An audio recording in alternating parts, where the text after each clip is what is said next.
স্বাগতম। আজি আমি 90 ডিগ্ৰীৰ কথা পাতিম বা পূৰ্ব দিগৰ কথা পাতিম।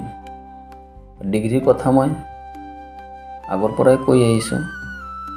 আপোনালোকে যেতিয়া কম্পাছেদি কংক্ৰিটৰ ঘৰত দিশ নিৰ্ণয় কৰিব তেতিয়া কম্পাছ ইফাল ইফাল দৌৰি থাকে। ডিগ্ৰীত যেতিয়া আপোনালোকে চাব তেতিয়া সঠিক দিশটো গম পোৱা যায়।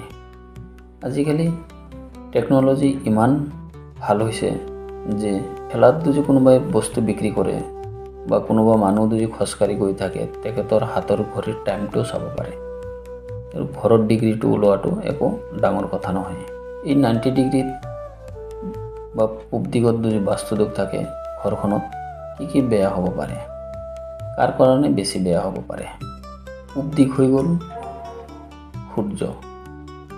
সূৰ্য হৈ গ'ল আমাৰ আত্মাৰ কাৰক। পূবত বাস্তুদোষ হ'লে ঘৰৰ মুখীয়া ইমান কাম কৰিব বা যিকোনো ভুল ডিচিশ্যন ল'বলৈ অতি সোনকালে লৈ লয় ভুল ডিচিশ্যন। আৰু যিবিলাক মানুহে বিজনেছ কৰে সেইবিলাক মানুহৰ তাতে বাস্তুদোষ হ'লে সিমান এটা প্ৰভাৱ নহয়। কিয়? তেখেতসকলে ছ'চিয়েল কানেক্টিভিটি নহ'ব। এই ঠাইখিনি হৈ গ'ল ছ'চিয়েল কানেক্টিভিটি। যে বিজনেছমেনে কেতিয়াও ছ'চিয়েল কানেক্টিভিটি ভাল কৰাৰ কাৰণে জ্যোতিষী বা বাস্তু কনচালটেণ্টছৰ ওচৰত নাযায়। আৰু হৈ গ'ল যিবিলাক মানুহে মাৰ্কেটিং কৰে তেখেতসকলৰ কাৰণেও প্ৰব্লেম। কিয়? ছ'চিয়েল কানেক্টিভিটি মাৰ্কেটিং কৰা মানুহৰ লাগিবই নহয়। সেইকাৰণে মাৰ্কেটিং যিবিলাক মানুহ কৰে তেখেতসকলে বাস্তুমুখ কৰি ৰখাটো ভাল। এইটো ঠাইত বাস্তুদোষ হ'ব দিব নালাগে। তাৰপিছত আহি গ'ল আপোনাৰ ৰাজনেতা।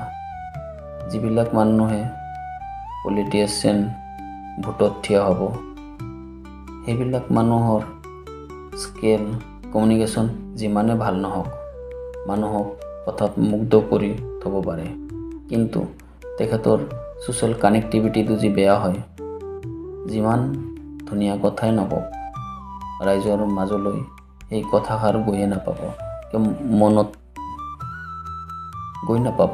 ছ'চিয়েল কানেক্টিভিটি বেয়া হৈ থাকিব।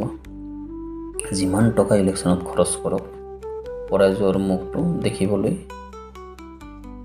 অলপ নহয় অলপ আগবাঢ়ি যাব ছ'চিয়েল কানেক্টিভিটি বেয়া হোৱাৰ কাৰণে।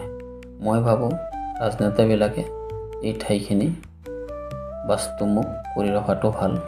ঘৰৰ মানুহৰ কাৰণেও ভাল। ঘৰৰ মুখীয়াই যদি ভাল হৈ থাকে তেতিয়া ঘৰখনে উন্নতি হ'ব। যিয়ে নহওক আপোনালোকে সকলোৱে এই কথাখিনি বিবেচনা কৰিব বা নিজৰ যিখিনি প্ৰব্লেম হৈ আছে আপোনালোকে নিজে অনুভৱ কৰিব। 4-5 বছৰ আগত যিখন ঘৰত আছিলে বা নতুনকৈ যিখন ঘৰ বনালে তাতে বাথৰুম বনালে নেকি, আগৰ হয়তো সৰু ঘৰতে ভালে আছিলে, ডাঙৰ ঘৰত আহি প্ৰব্লেমে ফেচ কৰিলোঁ। প্ৰব্লেম নিজে আপোনালোকে অনুভৱ কৰিব পাৰিব। ধন্যবাদ। ৰাধে ৰাধে। হৰে কৃষ্ণ।